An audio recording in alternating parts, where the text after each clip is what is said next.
पांडवों की विजय की विश्व गाथा। विदुर के विरोध करने पर भी धृतराष्ट्र ने उसी को इंद्रप्रस्थ जाकर युधिष्ठिर को आमंत्रित करने के लिए कहा। साथ ही यह भी कहा कि पांडवों को उनकी योजना के विषय में कुछ न बताए। विदुर उनका संदेश लेकर पांडवों को आमंत्रित कर आए। पांडवों के हस्तिनापुर में पहुंचने पर विदुर ने उनको एकांत में संपूर्ण योजना से अवगत कर दिया। तथापि युधिष्ठिर ने चुनौती स्वीकार कर ली तथा धूत क्रीड़ा में वे व्यक्तिगत समस्त दांव हारने के बाद भी भाइयों को, स्वयं अपने को तथा अंत में द्रौपदी को भी हार बैठे।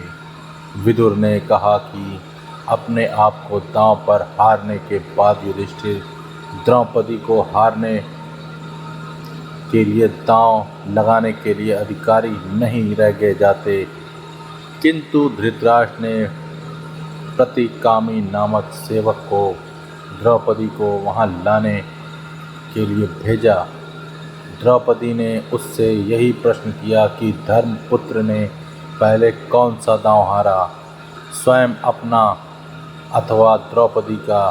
दुर्योधन ने क्रुद्ध होकर दुशासन भाई से कहा कि वह द्रौपदी को सभा भवन में लेकर आए। युधिष्ठिर ने गुप्त रूप से एक विश्वस्त सेवक को द्रौपदी के पास भेजा कि यद्यपि वह रजस्वला है तो एक वस्त्र में है, वैसी ही उठकर चली आए। राजसभा में पूज्य वर्ग के सामने उसका उस दशा में कल्पते हुए पहुंचना दुर्योधन आदि के पापों को व्यक्त करने के लिए पर्याप्त होगा।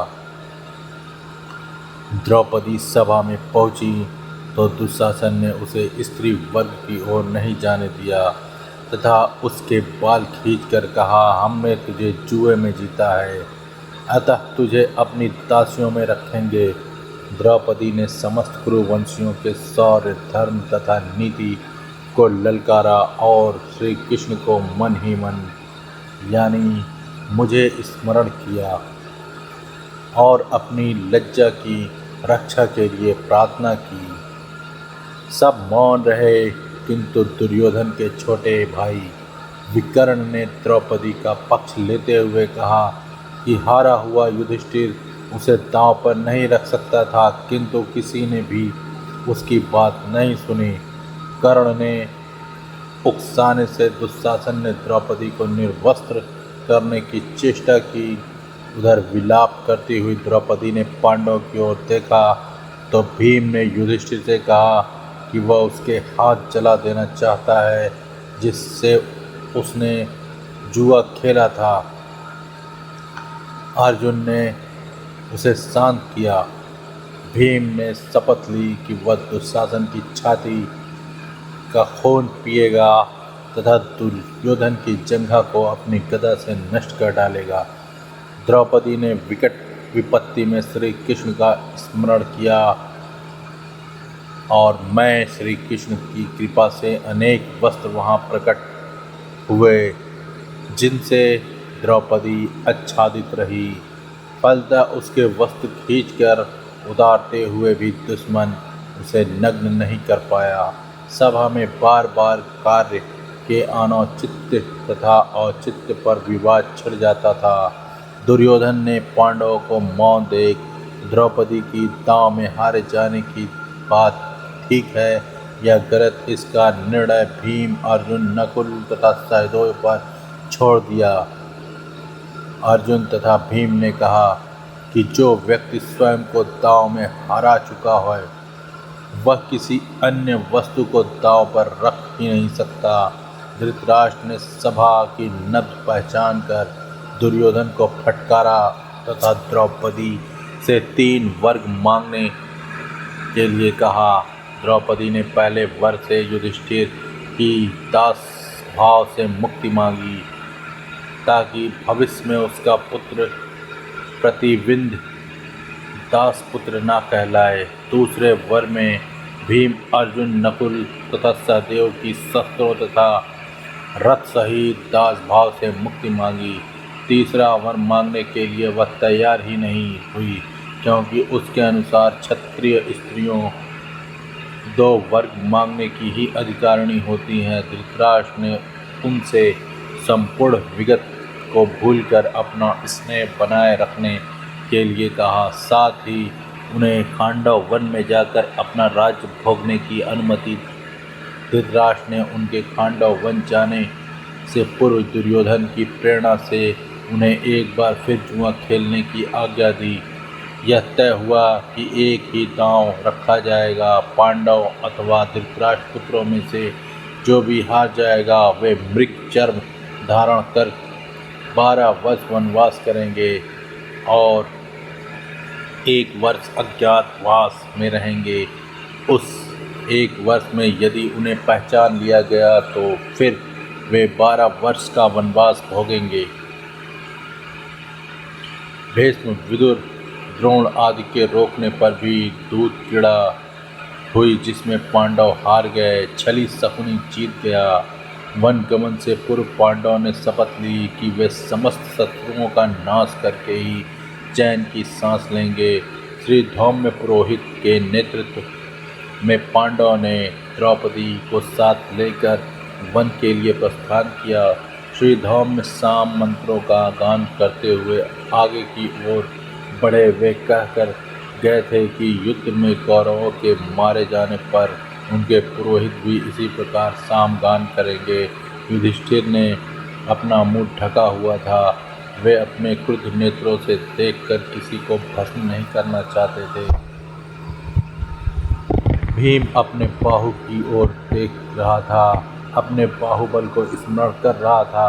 अर्जुन रेत बिखेरता जा रहा था। ऐसे ही भावी संग्राम में वह बाणों की वर्षा करेगा। सहदेव ने मुख पर मिट्टी मली हुई थी।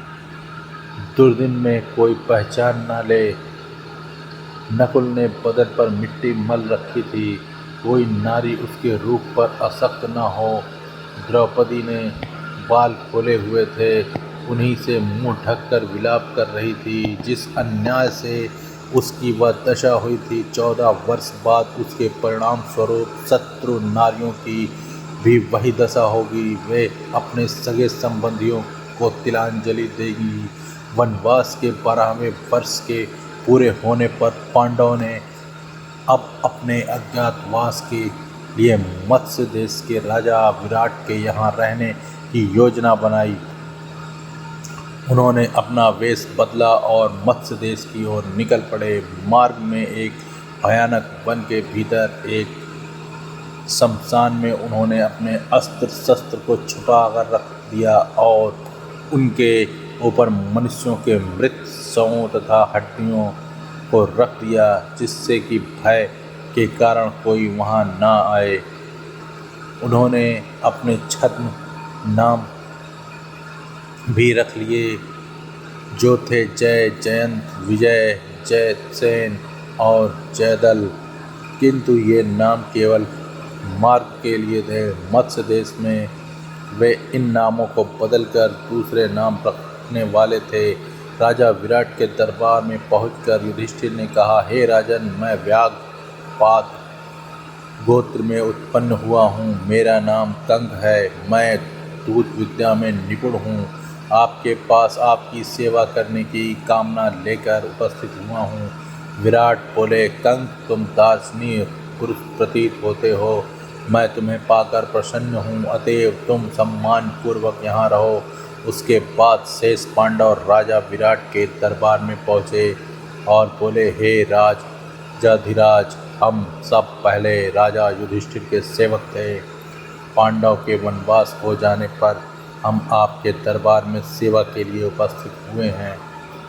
राजा विराट के द्वारा परिचय पूछने पर सर्वप्रथम हाथ में करछी कढ़ाई लिए हुए भीमसेन बोले, महाराज, आपका कल्याण हो। मेरा नाम वल्लभ है।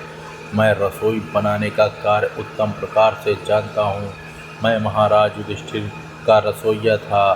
सहदेव ने कहा, महाराज, मेरा नाम दंतिपाल है। मैं गाय बछड़ों के नस्ल पहचानने में निपुण हूँ और मैं महाराज युधिष्ठिर के गौशाला की देखभाल किया करता था। नकुल बोले, हे मत्स्याधिपति, मेरा नाम ग्रांतिक है, मैं अश्व विद्या में निपुण हूँ। राजा युधिष्ठिर के यहाँ मेरा काम उनके अश्वशाला की देखभाल करना था। महाराज विराट ने उन सभी को अपनी सेवा में रख लिया। अंत में उर्वशी के द्वारा दिए गए शापवंश नपुंसक बने, हाथी दंत की चूड़ियाँ पहने तथा सिर पर चोटी गूंथे हुए अर्जुन बोले, हे मत्स्यराज, मेरा नाम बृहन्नबला है, मैं नृत्य संगीत विद्या में निपुण हूँ। चूँकि मैं नपुंसक हूँ, इसलिए महाराज युधिष्ठिर ने मुझे अपने अंतःपुर की कन्याओं को नृत्य और संगीत सिखाने के लिए नियुक्त किया था। बृहन्नला ने नृत्य संगीत के प्रदर्शन पर मुक्त होकर उसकी नपुंसकता की जांच करवाने के पश्चात महाराज विराट ने उसे अपनी पुत्री उत्तरा के नृत्य संगीत के शिक्षा के लिए नियुक्त कर दिया। इधर द्रौपदी राजा विराट के पत्नी सुदेशना के पास जाकर बोली, महारानी, मेरा नाम सैरंध्री है, मैं पहले धर्मराज युधिष्ठिर की महारानी द्रौपदी की दासी का कार्य करती थी, किंतु उनके वनवास चले जाने के कारण मैं कार्य मुक्त हो गई हूँ। अब आपकी सेवा की कामना लेकर आपके पास आई हूँ। सैरंध्री के रूप में गुण तथा सौंदर्य से प्रभावित होकर महारानी सुदेशना ने उसे अपनी मुख्य दासी के रूप में नियुक्त कर लिया। इस प्रकार पांडवों ने मत्स्य देश के महाराज विराट की सेवा में नियुक्ति होकर अपने अज्ञातवास का आरंभ किया।